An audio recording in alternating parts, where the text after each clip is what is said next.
मधुरिमा में अपनी ही मौन एक सोया संदेश महान, सजग हो करता था संकेत चेतना मचल उठी अनजान। मधुरिमा मतलब होता है सुंदरता, सोया माने गुप्त, सजग माने स्पष्ट रूप से, अनजान मतलब भोली, मचल उठी माने आग्रह करने की। अर्थात मधुरिमा में अपनी ही मौन एक सोया संदेश महान, सजग हो करता था संकेत चेतना मचल उठी अनजान।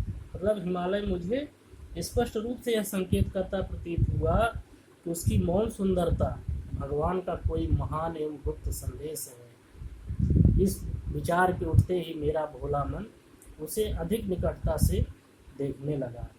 बढ़ा मन और चले ये पैर, शैल मालाओं का श्रृंगार, आँख की भूख मिटी यह देख, आह कितना सुंदर संभार। संभार मतलब सामग्री या दृश्य। आँख की भूख मतलब नेत्रों की जो भूख होती है, देखने की जो तृष्णा होती है। श्रृंगार मतलब रमणीयता या सुंदरता। तो बढ़ा मन और चले ये पैर, मन में उत्साह के उठते ही मेरे पैर बढ़ चले। शैल मालाओं का श्रृंगार, पर्वत की रमणीयता चोटियों में यह देखकर कि आँख की भूख मिटी यह देख, आह कितना सुंदर संभार। तो पर्वतों की जो सुंदरता थी वो चोटियों में यह देखकर वहाँ अगणित सुंदर दृश्य भरे पड़े हैं, मेरे नेत्रों की सारी पूरी प्यास मिट गई। एक दिन सहसा सिंधु अपार लगा टकराने, नगतल क्षुब्ध अकेला यह जीवन निरुपाय, आज तक घूम रहा विश्रुब्ध। क्षुब्ध माने गरजता हुआ, निरुपाय माने विवश होकर के, ठीक है ना। तो अर्थात जो है क्या हुआ, एक दिन अचानक सीमाहीन होकर समुद्र पर्वत के नीचे गरजता हुआ टकराने लगा, और उसी से आज तक मैं विवश से चुपचाप इधर उधर घूम रही हूँ। यहाँ देखा कुछ बलि का अन्न, भूत हित रत किसका यह दान, इधर कोई है अभी सजीव, हुआ ऐसा मन में अनुमान। बलि मतलब होता है यज्ञ, भूत रहित माने प्राणियों के कल्याण में लगा हुआ। तो यही निकट से मैंने जब यज्ञ से बचे अन्न को देखकर सोचा, क्या सोचा कि प्राणियों के कल्याण के लिए यह दान किसने किया है। मन में ऐसा अनुमान उठा कि प्रलय द्वारा सब कुछ नष्ट होने पर भी इस ओर कोई अभी व्यक्ति जीवित अवश्य है। और तपस्वी क्यों इतने हो क्लांत, वेदना का यह कैसा वेग, आह तुम कितने अधिक हताश बताओ यह कैसा उद्वेग। क्लांत मतलब होता है हारे हुए, वेदना मतलब पीड़ा होती है, हताशा माने निराशा, उद्योग मतलब होता है अशांति। अर्थात हे तपस्वी तुम इतने हारे हुए से क्यों हो, इतनी अधिक पीड़ा किस बात से उत्पन्न हुई है, तुम इतने निराश क्यों हो, अपनी अशांति का परिचय मुझे दो। ये सब श्रद्धा ने मनु से पूछा। हृदय में क्या है नहीं अधीर लालता, जीवन की निःशेष कर रहा वंचित कहीं न त्याग तुम्हें, मन में धर सुंदर वेश। लालसा मतलब होता है मोह, निःशेष माने बचा हुआ, वंचित करना मतलब धोखा देना। अर्थात जो सभी को अधीर बनाए रखता है, जीवन का वह मोह क्या तुम्हारे हृदय में नहीं बचा हुआ है। तुम्हारे मन का त्याग सुंदर वेश धारण करके कहीं तुम्हें धोखा न दे रहा हो। अर्थात तुम त्याग की ओर इसलिए विवश हो,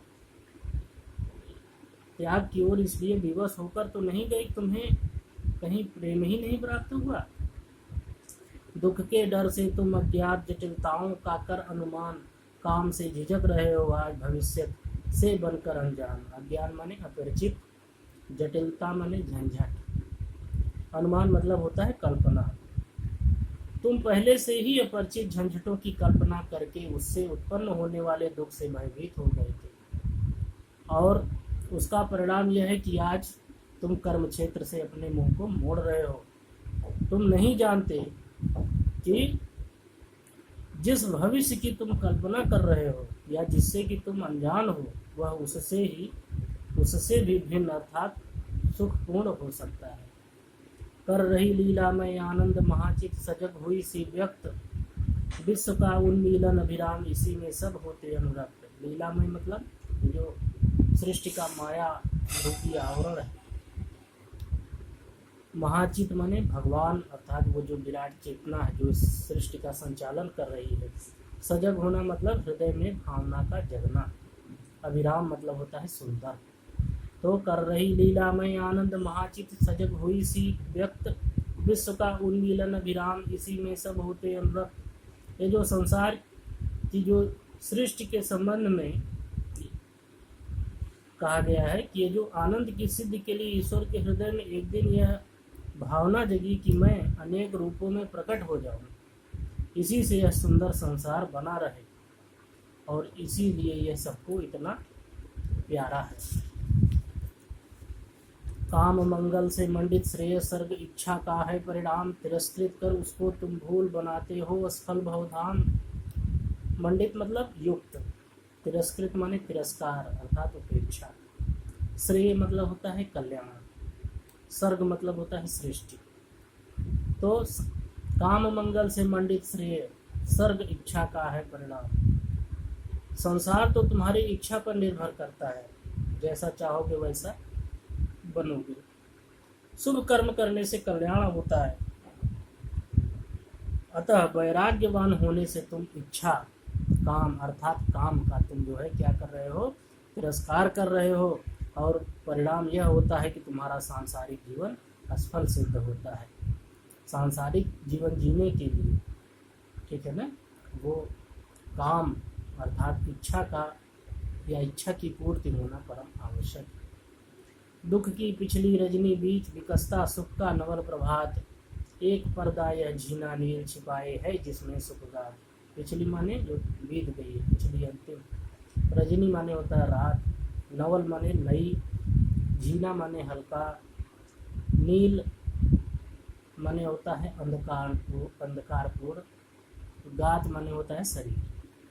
रात के समाप्त होते होते जैसे नवीन प्रभात फूटने लगता है, उसी प्रकार दुख के जाते जाते सुख प्रारंभ हो जाता है। उषा का शरीर जैसे अंधकार के हल्के पट से ढका रहता है, पट माने वस्त्र से ढका रहता है, उसी प्रकार दुख के हल्के आवरण में सुख छिपा रहता है। ठीक है ना, दुख कोई अस्थाई चीज नहीं है, वह एक न एक दिन खत्म होती ही होती है और उसके बाद जो है सुख आता है। और इस दृष्टि से जो है दुख से ही जो है सुख का जन्म होता है और तभी उसका आनंद हमें प्राप्त हो पाता है। जिसे तुम समझे हो अभिशाप जगत की ज्वालाओं का मूल, इसका वह रहस्य वरदान कभी मत जाओ इसको भूल। अभिशाप मतलब साप, ज्वालाएं मतलब कष्ट से तात्पर्य है, मूल मतलब होता है कारण। जिस दुख को तुम अभिशाप और सांसारिक कष्टों का कारण समझते हो, याद रखो वह भगवान का वरदान है और इस रहस्य को प्रत्येक प्राणी नहीं जानता है, लेकिन तुम इस चीज को अच्छी तरीके से जान लो। विषमता की पीड़ा से व्यस्त हो रहा स्पंदित विश्व महान, यही सुख दुख विकास का सत्य, यही भूमा का मद मैदान। भूमा मतलब भगवान, व्यस्त माने घबराया हुआ, स्पंदित माने सहृदय, विषमता माने ये जो सुख का हमेशा न रहना, दुख की अधिकता, ठीक है ना। तो विषमता की पीड़ा से व्यस्त हो रहा स्पंदित विश्व महान, यही सुख दुख विकास का सत्य, यही भूमा का मधुमय दान। ये जो विशाल विश्व है, यह दुख से उत्पन्न होने वाली पीड़ा से घबरा कर ही सहृदय बना है, अर्थात जिसने स्वयं पीड़ा सही है वही दूसरे के दुख को समझ सकता है। सत्य बात यह है कि दुख ही जो है मनुष्य के सुख और उसकी उन्नति का कारण है। अतः प्राणी को भगवान का वह दान है जो जीवन में मधुरता लाता है। नित्य समरसता का अधिकार उमड़ता कारण जलद समान, व्यथा से नीली लहरों बीच बिखरते सुख मणिगण विद्यमान। समरसता माने द्वंद्व का अभाव, अधिकार माने स्थिति, व्यथा माने वेदना, विद्यमान मतलब होता है प्रकाशमान। अर्थात मान लो यह सब कुछ निर्विकार स्थिति में हो जाए, तब भी उससे उकता कर इसके सृष्टि अर्थात ब्रह्म का हृदय अपनी अभिव्यक्ति के लिए उमड़ेगा और तब जैसे शांत समुद्र में पवन की प्रेरणा से उमड़ने वाली लहरों के बीच तल से निकलकर प्रकाशमयी मणियाँ चमकने लगती हैं, वैसे ही सृजन की वेदना से उत्पन्न सृष्टि में दुख की परतों के बीच सुख के सुंदर पल जो है वो दिखाई देने लगते हैं, स्वयं ही झिलमिलाने लगते हैं।